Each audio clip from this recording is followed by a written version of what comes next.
Business Insider Australia is the proud media partner for Intersekt, the annual FinTech Australia festival discussing leadership and innovation in the nation's financial technology sector.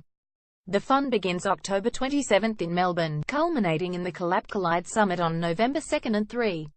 Buy your tickets now at intersektfestival.com. FinTech Australia has applauded the number of personal finance apps that have launched this year to challenge the dominance of the big banks, even before the government brings in an open data regime. FinTech Australia Chief Executive Danielle Cezetho said that mobile software from traditional financial organisations, often the IDNT, have particularly high ratings in the Apple or Android app stores, and this was a massive opportunity for startups. Australian banks and super funds have had it too good for too long in the personal finance app market. Now Australian consumers are starting to get some real choice and improved services, said Cezetho.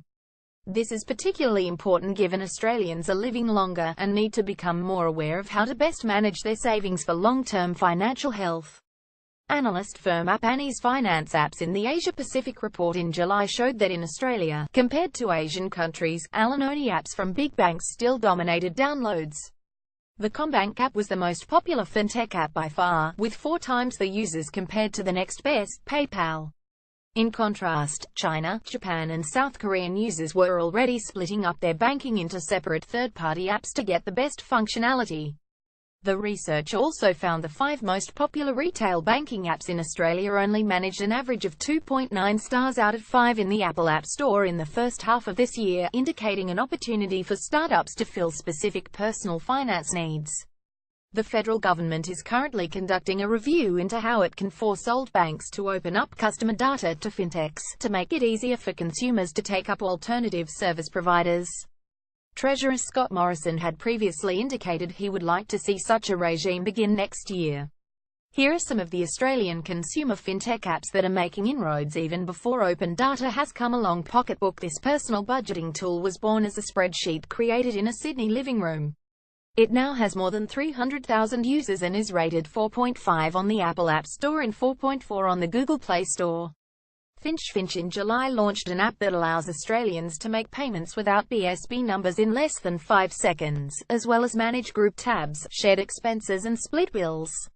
The software also provides recommendations to improve the user's spending and saving habits. Carrot. This startup, which launched its app last month, allows users to deposit their spare change into their superannuation. Typically this lazy cash, as the company calls it, is harvested from rounding up card transactions on everyday purchases. Acorns Australia. This micro-investment app, licensed out of the US but run separately in Australia, rounds up everyday credit and debit card transactions to invest the spare change into the share market. Earlier this year the service made headlines for signing up 200,000 Australians in just 12 months. Alt is launching this month as a collaboration between a startup and Bendigo Adelaide Bank. The app provides spending analysis and predictive capabilities to help consumers control their purchases and savings. Further details will be revealed at the Intersekt Festival next month. Money Brilliant. The expense tracking and budgeting app last month added a bill watch service that sends out alerts on changes to their normal utility charge, to prompt the user to find a better gas or electricity deal.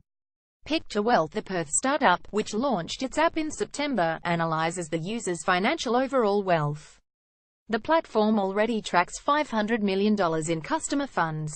EasyShare. Sydney's EasyShare launched its app in August, which solves a long-time dilemma in sharehouses: how to split and collect rent and bills. The software does the legwork in splitting and collection on behalf of the household.